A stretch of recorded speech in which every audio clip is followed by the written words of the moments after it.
আসসালামু আলাইকুম, কেমন আছেন? ঘাটকোল কে কে চিনেন? আসলে এটা এক জাতীয় লতি। এটাকে আমরা লতির মতো করে ছিলে কেটে ভাপ দিয়ে নিয়েছি, আর কাঁঠালের আটি নিয়েছি, পেঁয়াজ কুচি, রসুন কুচি, কাঁচামরিচ, লবণ আর সব রকমের মশলা পেস্ট করা। প্রথমে চুলাতে আমি একটু তেল গরম করে নিয়ে এর মধ্যে পেঁয়াজ কুচি আর রসুন কুচি দিয়ে নিচ্ছি। একটু ভাজা ভাজা হলেই আমি এর মধ্যে কাঁচামরিচ দিয়ে নিচ্ছি। কাঁচামরিচ দেওয়ার পরে এবার এর সাথে আমি অ্যাড করব মশলা। এখানে আমার আছে আদা, রসুন, জিরা, ধনে, গরম মশলা। এ পর্যায়ে আমি একটু কষিয়ে নেব। সব রকম মশলা দিয়ে আমি একটু নাড়তে থাকবো। আর আমার রান্না যদি আপনাদের ভালো লাগে আর নতুন নতুন রেসিপি যদি পেতে চান, তাহলে অবশ্যই আমার পেজটা লাইক, সাবস্ক্রাইব দিয়ে ফলো দিয়ে রাখবেন। এ পর্যায়ে আমি এবার এর সাথে অ্যাড করব একটু লবণ। লবণটা আপনারা পরিমাণ মতো দিবেন, যতটুকু সবজি হবে সেই আন্দাজে লবণটা দিবেন।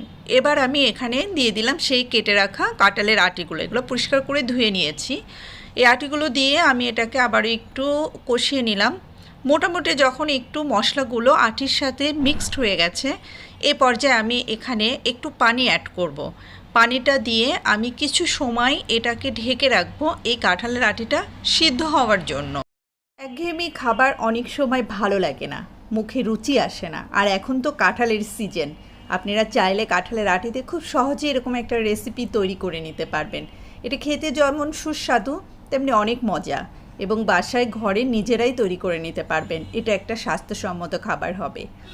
এটাকে আমরা এবার এই পর্যায়ে ঢেকে দিলাম। ঢেকে দেওয়ার পরে কিছুক্ষণ আমরা একটু ওয়েট করব, 5 মিনিট মতো।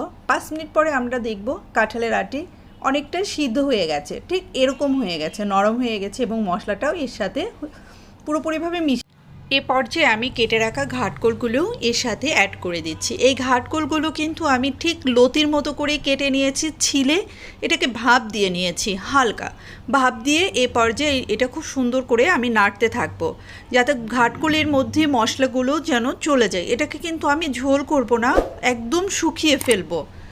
শুকিয়ে ফেলে এটা মজা লাগবে। এভাবে অনেকক্ষণ ধরে আমি এটাকে নাড়তে থাকবো। ঘাটকোলগুলো আটিগুলো যখন একরকম হয়ে গেছে, তখন দেখেন এর মধ্যে আমি জিরের গুঁড়া দিলাম। এই হচ্ছে আমার ফাইনাল লুকটা। কেমন হয়েছে?